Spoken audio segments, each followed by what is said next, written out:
Fala galera, família do Tênis Blog Brasil, bem-vindos a mais um vídeo do canal. Dessa vez o primeiro de 2024, que é uma vergonha, já aconteceu tanta coisa no circuito, no mundo do tênis esse ano, e é a primeira vez que eu tô aqui no ano para falar de tênis, porém nas outras redes a gente tá bem on, isso que importa, e enfim, me perdoem gente, prometo que vou tentar aparecer mais aqui nessa plataforma. Comentem, inclusive, qual tipo de conteúdo que vocês querem que eu aborde aqui, fale mais sobre. Enfim, me deem ideias. Me perdoem por ter passado tanto tempo, 4 meses do ano, sem vir aqui falar de tênis. Mas, enfim, o assunto do vídeo de hoje vem, assim, em meio a uma loucura que tá o circuito em 2024. Temos o Nadal vivendo uma grande incerteza na carreira dele. Novak Djokovic em meio a mudanças, depois de não ter tido os melhores resultados em 2024, anunciou aí o rompimento com Goran Ivanisevic, por exemplo. Jannik Sinner dominando, e é nele que a gente vai falar. Temos sim a grande possibilidade, muitos fãs de tênis estão falando sobre isso na internet, nas mídias em geral. Temos tenistas falando sobre isso e o próprio Sinner falando sobre o que ele espera para o 2024 dele. A grande pergunta é: Sinner vai ser número 1 do mundo ainda esse ano? Para Alexander Zverev e para mais um pessoal, sim, ele vai alcançar a primeira posição, ele vai estrear como líder do ranking ainda esse ano, nessa temporada. Mas, mais especificamente, será que o Sinner conquista esse tão sonhado número 1 na gira de Saibro? É sobre isso que a gente vai falar.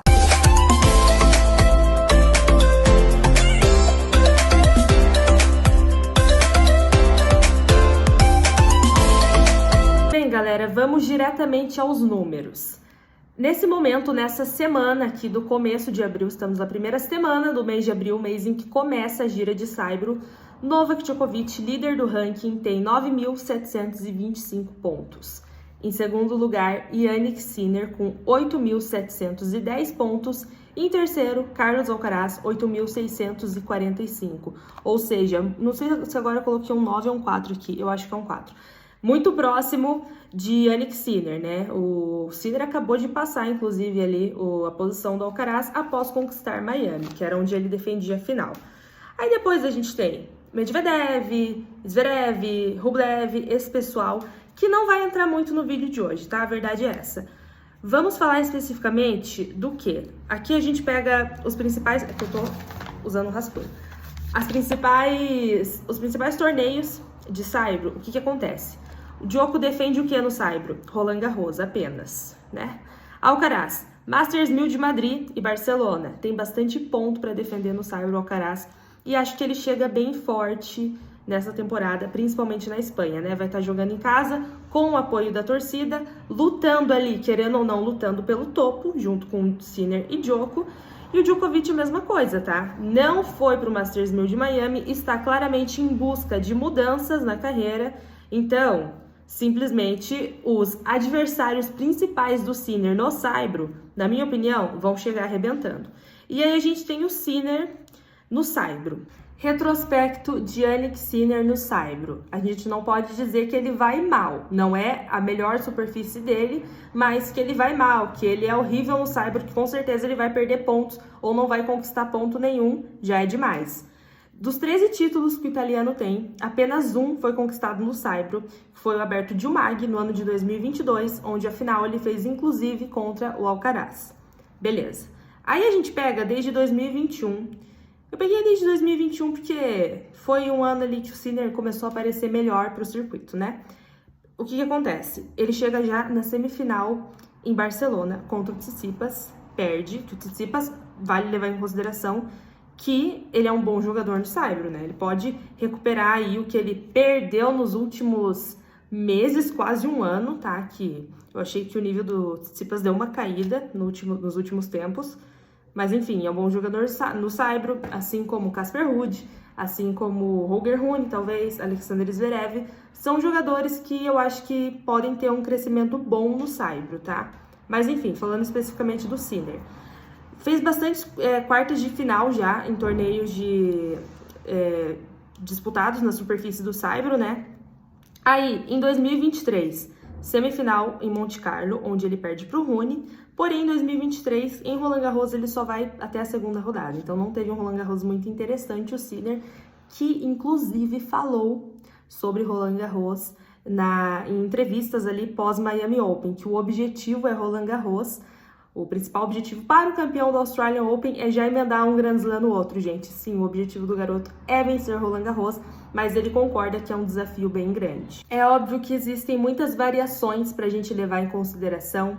Muitos jogadores que vão muito bem no saibro, exemplos argentinos, Fran Cerúndolo, Baez, Etcheverry, que gosta de ir muito bem em Roland Garros e nos demais torneios de saibro. O Andrei Rublev não está tendo um 2024 legal, mas defende título em Monte Carlo. Djokovic 100% focado no saibro. Casper Ruud, querendo ou não, tem uma galera que não gosta do Casper, não gosta do estilo de jogo dele, do tênis dele. Porém, Casper Ruud é um monstro no saibro quando ele quer, gente. Fez as últimas 2 finais de Roland Garros, ele chegou.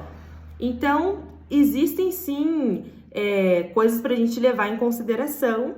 Mas, se fosse para eu dizer hoje, simplesmente mudei de opinião no meio do vídeo, tá? Parei aqui para pensar e o que eu ia fazer? Eu ia colocar Sinner no final da gira de saibro tem 49% de chance de terminar como número 1, Djokovic outros 49%, mas aí ia sobrar 2% pro Alcaraz levar o número 1 e ele é muito talentoso pra gente dar só 2% para ele. Aí eu pensei 100 dividido por 3, gente, eu sou de humanas, né? 100 dividido por 3 ia dar 33% de chance para cada um. Aí eu decidi que eu não vou falar sobre porcentagem. Eu vou falar no que eu acho que pode acontecer, falando sobre cada um, respectivamente. O Djoko, eu acho que são muito altas as chances dele levar um Masters 1000 ou Roland Garros, porém eu vejo muito ele focado na Olimpíada. Eu acho que sim, incomoda e muito a situação dele. Ele vendo aí os garotos chegando perto dele no ranking, vendo o próprio Sinner tendo derrotado ele já algumas vezes, no próprio Australian Open, na casa dele, acho que tá incomodando sim a situação do ranking. Porém, se a gente pensa na carreira de Novak Djokovic, o que é a única coisa que falta? Uma medalha olímpica. Então a gente não sabe também se as energias do Nole estão todas voltadas para as Olimpíadas. É cedo para dizer, talvez a gente só vai saber disso, ter essa resposta nas próprias Olimpíadas, né? Então, não sei, tá? Jannik Sinner, esse sim eu vejo completamente focado na questão do ranking como número 1. Porque pense, já é inédito ele ter chegado na segunda posição. Ele está... O melhor tenista do ano, se a gente for ver, é ele. O Alcaraz manda muito bem, porém, querendo ou não, é menos regular que o Sinner. E assim, o Alcaraz, pra mim, ele é um gênio, ele é extremamente talentoso, só que eu considero o Sinner mais tenista, com características tenísticas em relação ao mental, a consistência, isso e aquilo. Eu vejo hoje o Sinner com mais dessas ponderações do que o Carlitos, o que não significa que o Carlitos é uma fera também. E aí o Carlitos, né, a gente tá falando do mais jovem número 1 da história, também em busca dos mesmos objetivos que o Sinner, eu acredito. Então a gente, pra mim, óbvio, e acho que pra todo mundo, esses 3 aqui concorrem amplamente, né, na frente, em questão aí ao topo do ranking, ao número 1. A gente não sabe se o Djoko vai largar o osso, o que ele vai fazer, se ele vai pensar em Olimpíadas. Eu acho que sim, mas isso é completamente achismo, algo da minha cabeça. Eu não tenho baseamento nenhum para dizer isso, só o fato de que o que eu acredito que o Djoko pensa e o que eu penso que o que falta para ele, não que falte alguma coisa, né, dessa carreira brilhante que ele tem, mas o que falta em tese é a medalha olímpica. Então eu vejo ele muito focado nisso, porém extremamente incomodado com a situação em que vive. Acho que os resultados aí do início do ano não agradaram nada. Aquela queda ali em Indian Wells pro Luca Nardi, eu acho que para ele é algo, assim, lógico, não desmerecendo o garoto, né, que jogou muito, mas muito questionável, né, muito... O Djoko recalculando rota e literalmente um pouco indignado com a situação que ele vive. E o que me faz acreditar muito nisso, nessa ideia do Sinner, que talvez seja algo até abstrato, que ele nunca tenha parado para pensar, não, é esse o meu foco, é isso que eu vou fazer esse ano. Mas, assim, o que acontece? Ele verbaliza, logo depois que ele ganha o Miami Open, ele diz, eu nunca sei se vai... A gente nunca sabe qual vai ser a última vez.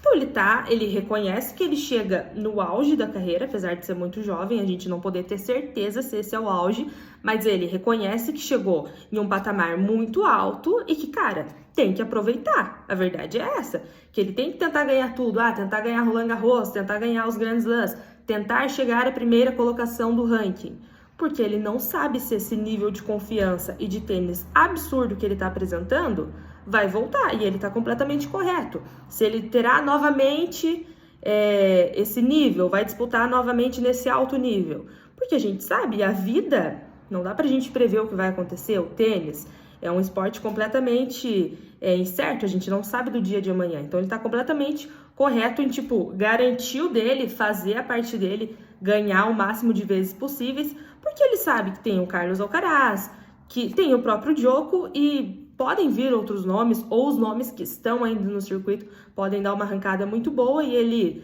deixar de conquistar algumas coisas nesse período em que ele tá dominante e, enfim, o tempo passar, o rendimento dele cair, o que eu acho difícil, tá? Observando o tênis que ele tá jogando com 22 anos, acho difícil que o rendimento caia, mas a gente não sabe. Então, acho que ele tá muito nessa ideia. E o Alcaraz na mesma, né, gente? Acho que não tem como a gente ignorar o tênis jogado por esse garoto. O futuro do tênis está muito nas mãos de Carlos Alcaraz e Jannik Sinner, a gente sabe disso. Temos vários jogadores extremamente talentosos, mas a rivalidade deles é algo que dá um tempero a mais, incrementa bastante para o circuito, e eu acho que o Sinner está muito com essa ideia. Óbvio que, falando aqui hoje especificamente sobre a gira de Saibro, até porque acho que depois, quando a gente voltar, Wimbledon não sei, talvez eu faça um vídeo aí falando sobre a gira da grama, mas aí depois que a gente volta para as quadras duras, se o Sinner jogar tudo que ele jogou a partir ali de Toronto. Enfim, obrigada por terem assistido até aqui, comenta aqui sua opinião sobre tudo isso, sobre toda essa situação em que vive o mundo do tênis, tá pegando fogo, a gira de Saibro promete muito. Se inscreva no canal, compartilhe, ative o sininho porque eu prometo que vou postar mais, tá? E é isso, obrigada e até o próximo vídeo.